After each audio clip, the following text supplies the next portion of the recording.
going to be a continuation of the course CSS211, and today we'll be talking about drug, all right, and we're talking about delinquency, and as well what we call how we're going to be relating the relationship between drug use and delinquency together tonight. Let's not forget we've been talking about delinquency all this while, all right.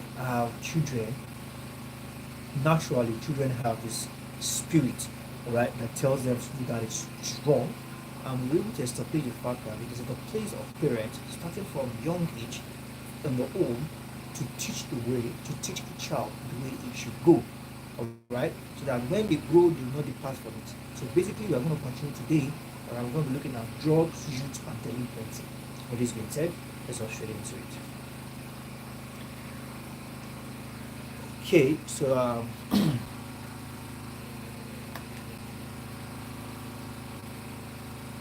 have CSS211.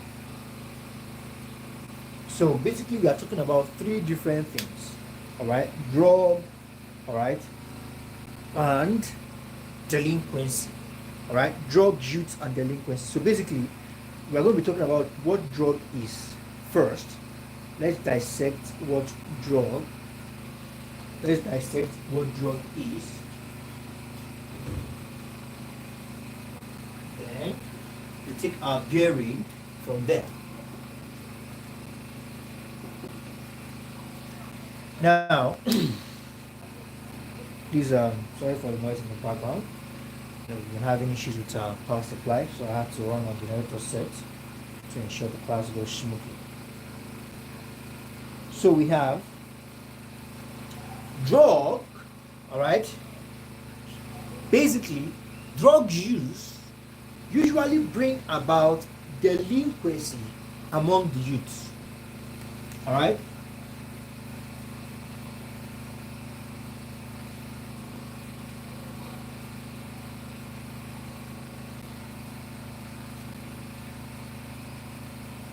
All right, usually bring about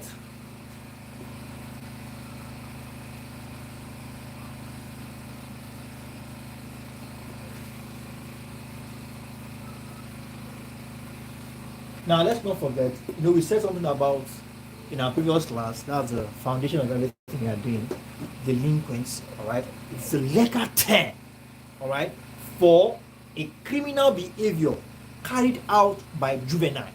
What is a juvenile? An underage, a youngster, an underage. Let me say underage, someone who is below in Nigeria 18, all right, seen as a juvenile.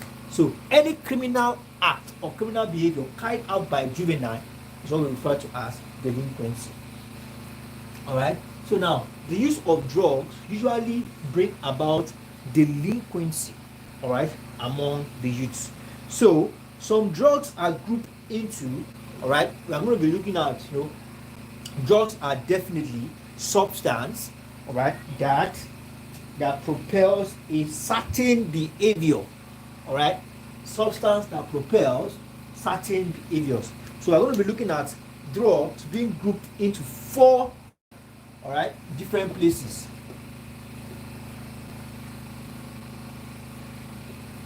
So we have stimulants,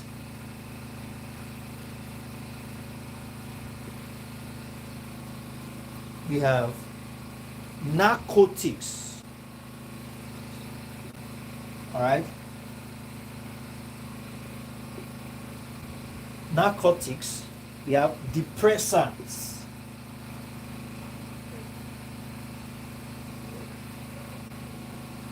and we have cannabis.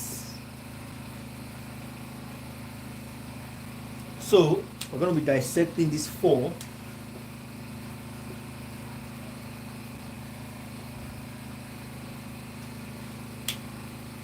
Now, when we say stimulants, what are we talking about? Stimulants are drugs that stimulate, according to what? Stimulants. Drugs that stimulate the central nervous system and alter the state of the user.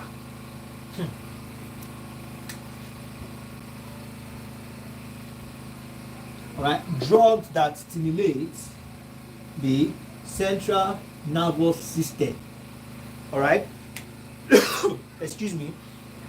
Anyone that uses stimulants, all right, immediately in no time, the central nervous system of such an individual is being stimulated, all right, and alters the state of the user. The person will begin to misbehave some way, somehow, all right. The alteration of, all right, the state stimulate the central nervous system, all right, and alter, all right, alter the state of the user. That is stimulants. Okay, now we have narcotics. Okay, when we say narcotics, what are we talking about? All right, drugs that diminish sensory, all right, diminish the awareness of sensory impulses, especially pain, by the brain. Narcotics here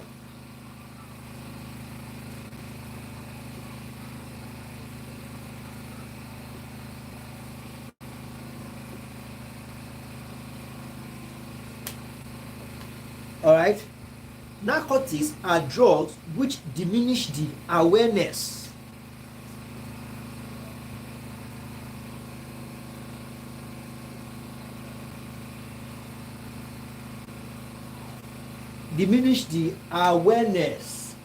all right, of sensory impulses. Sensory, your response to touches, your response to pain, all right, your response to your environment. Sensory awareness, diminish the awareness of all right, of sensory impulses. All right, sensory impulses, especially pain. All right, more like a reliever. Pain, especially pain by the brain. So we have that as that. Now we also have depressants. Now depressants are otherwise called sedatives. All right, sedatives. All right, this diminish the awareness when it comes to you being aware of your environment. When you take this kind of drugs, they diminish your awareness. All right, to sedate, to relieve. All right, now we have or hypnotics, all right, I think we have here hypnotics is sedative or hypnotics. All right,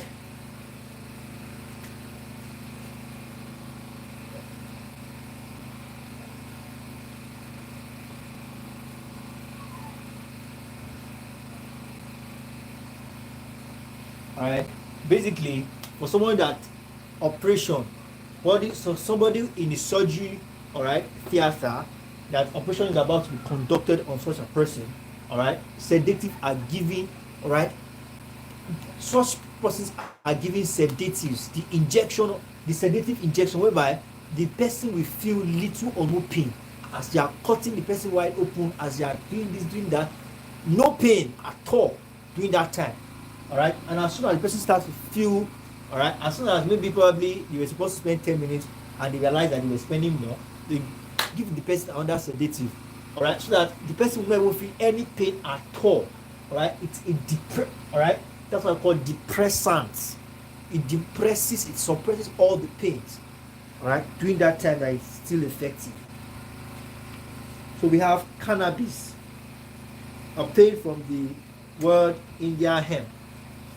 All right.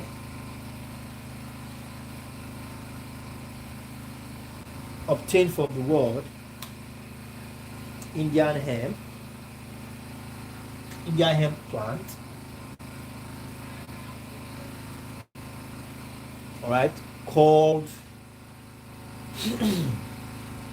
all right, called cannabis sativa.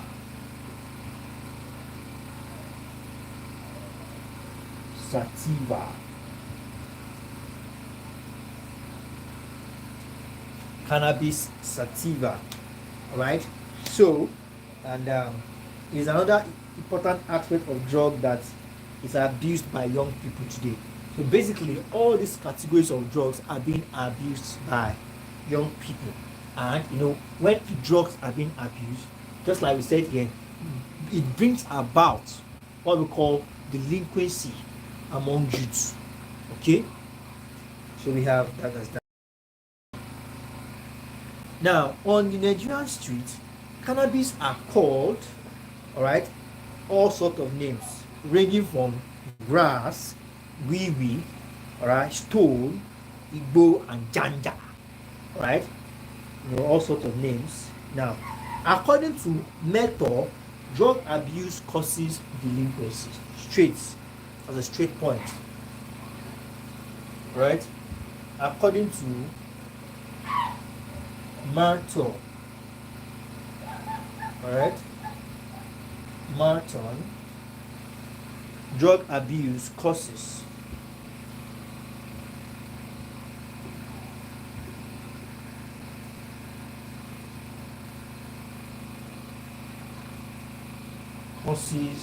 delinquency.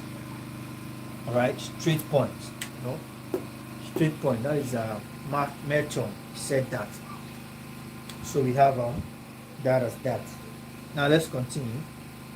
Now, Wolfgang in 1958, all right, he said that the effects of alcohol are clearly associated with crime. All right, crime of violence and sexual aggression. All right, according to Wolfgang. All right, Wolfgang said that in 1958, and he said that the effect of alcohol, all right, are clearly associated with crime, all right, of violence and sexual aggression. So we have that as that. Now, please note that violent crimes are also committed by persons acting under the influence of drug and other alcohol. Anyone acting under the influence of drug and other alcohol commits what we call violent crimes. Okay, so we have that as that. So permit me to raise the board so we can move straight on to family courts, the juvenile court in brackets. Okay.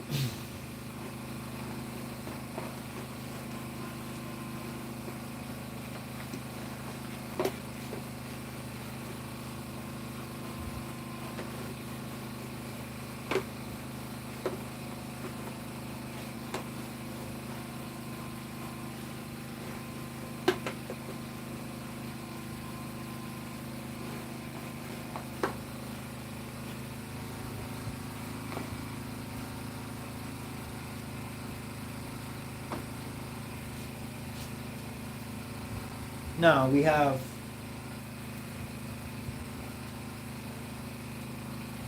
family courts.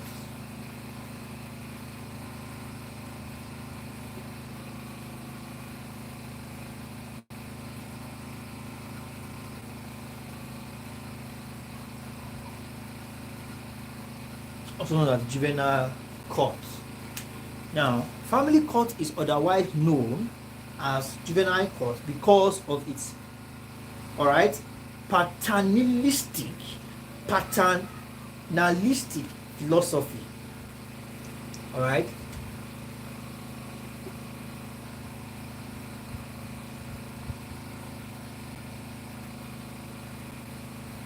known for its paternalistic holistic, all right, philosophy. All right, the touch of parenthood.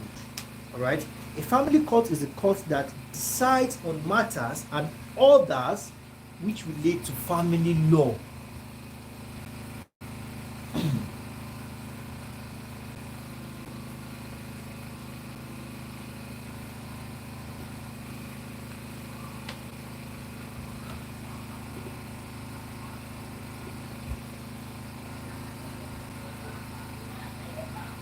A court that decides on matters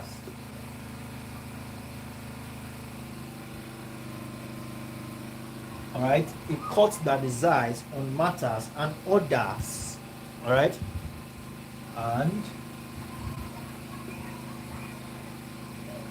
all right, others, okay, which relates to family law.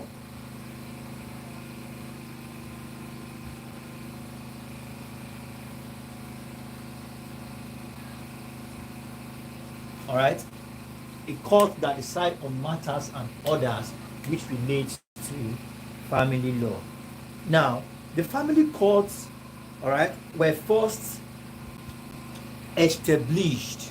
All right, the family courts were first established in United States.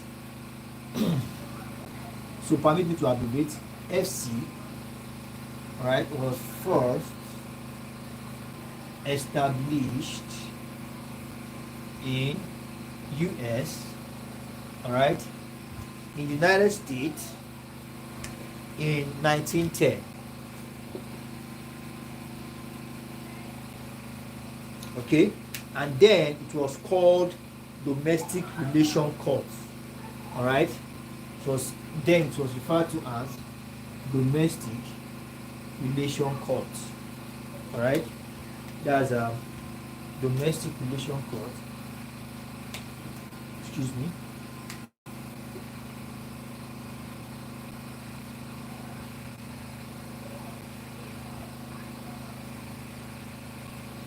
Domestic relations court when it was newly introduced. All right. Now, in juvenile court statutes, detention means the temporary care of children in physical restriction. All right, in physical restriction facilities pending adjudication, disposition, or implementation of disposition. Are we together? A juvenile court, all right, of statutes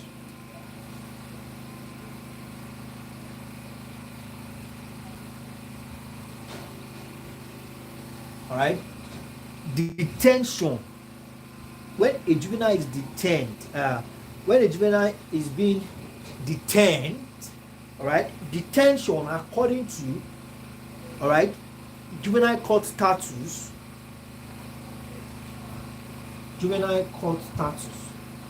all right, detention simply means, all right, the temporary care of children in physical restriction.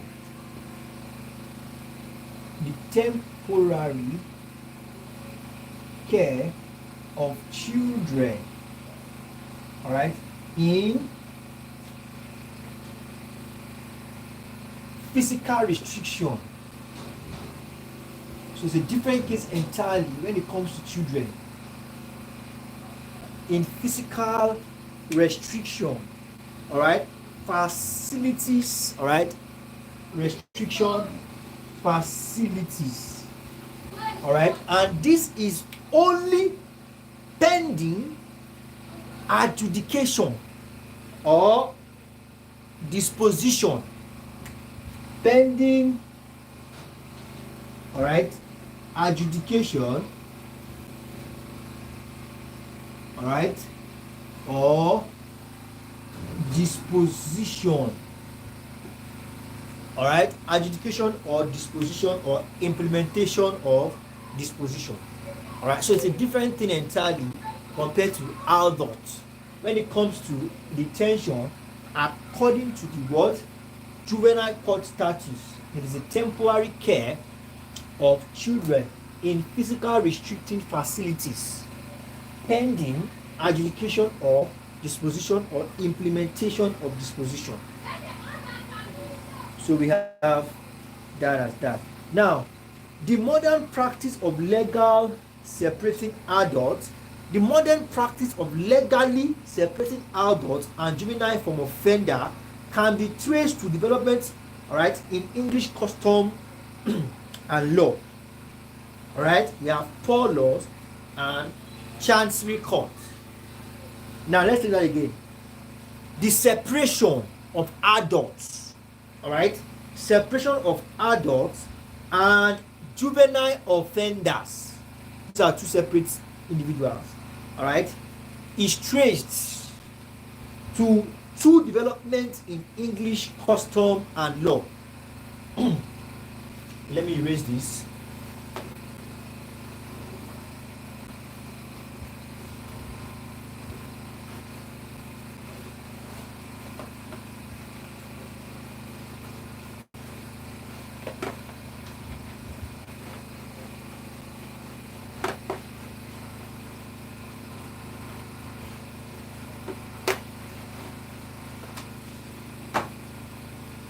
Now,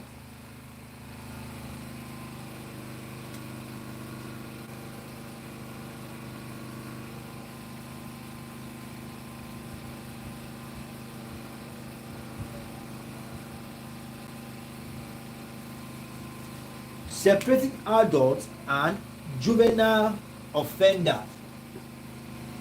Adult and offender, all right, can be traced to a development in English customary law, right? In English custom and law, and these developments are poor laws and chancery courts, all right?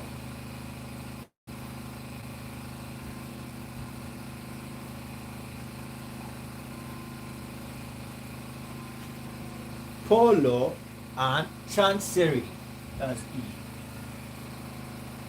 Courts. Okay, so we have that as that. Now, the juvenile justice system establishes the right of juvenile to receive due process of law. All right, the juvenile justice system establish the right of juvenile to receive due process of law. Now, Michael Gottfredson, all right, and Travis in 1980, in their influential book, A General Theory of Crime, defined crime as an act of force or fraud undertaken in pursuit of self.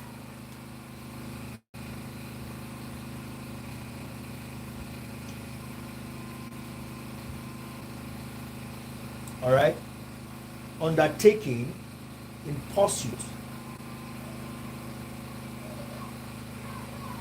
of self or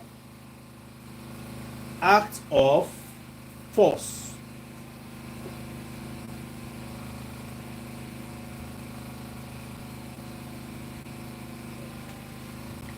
According to Mitchell and Travis in their book General Theory of Crime.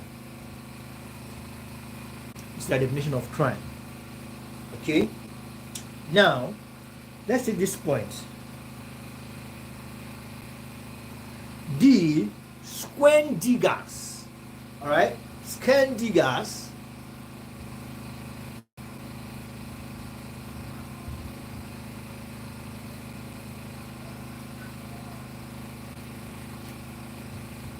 define crime, all right.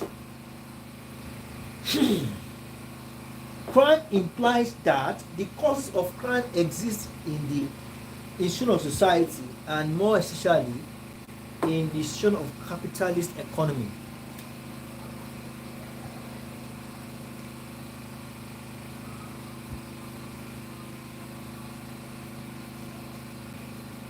Crime exists in the institution, all right, of society.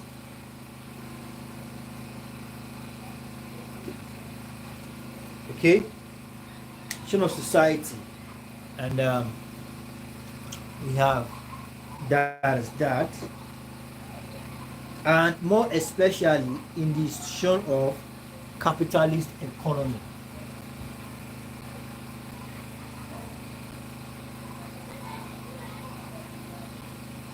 Capitalist economy.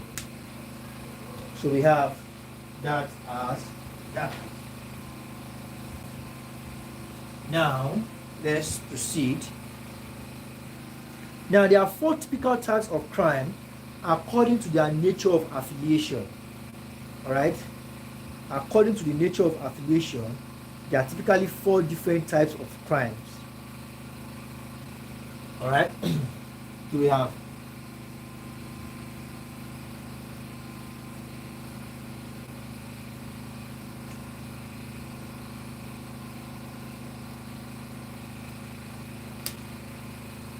we have violent crimes.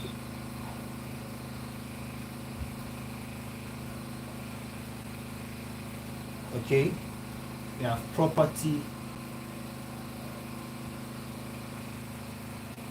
crimes,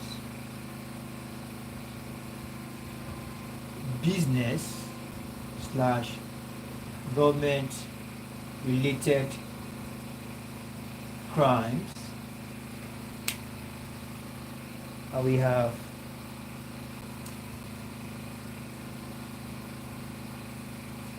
drug related crimes. All right, so violent crimes, property crimes, business / government related crimes, and we have drug related crimes. Now when we say violent crimes, we are talking about these are said to be the most feared, all right, most feared type of crime. But property crime is common, most feared, all right, most common, all right. Now we have major types of serious violent crimes are murder, all right, non-neglected manslaughter, forcible rape, robbery. All right, those are violent crimes. That's why they are said to be most feared.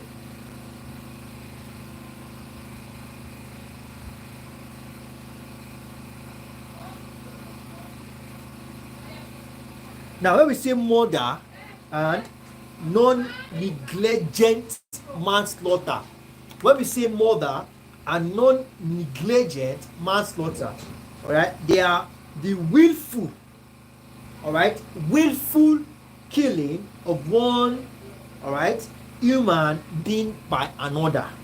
All right, that is manslaughter and murder, the willful killing. All right, so we have that as that. Also, generally, the term homicide is used to refer to as all killings.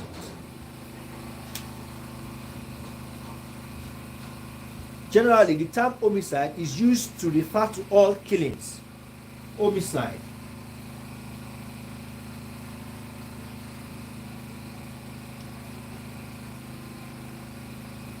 All right. Homicide is killing a human being by the act, procurement, or omission of another. All right. Death occurring at any time and is either by murder, all right, by abuse, manslaughter, all right, justifiable homicide. All right. All killings, and some might be lawful, which we have that of justifiable homicide. So, and I think we've talked about this. So in our next class, we should be able to talk about the rest, and hopefully in our next class, we'll be concluding on the course CSS211. All right. So please, kindly do well to forward your notes to your respective private class if you're here to do that, Thank you very much, everyone, and I look forward to seeing you all in subsequent tutorial. Bye bye.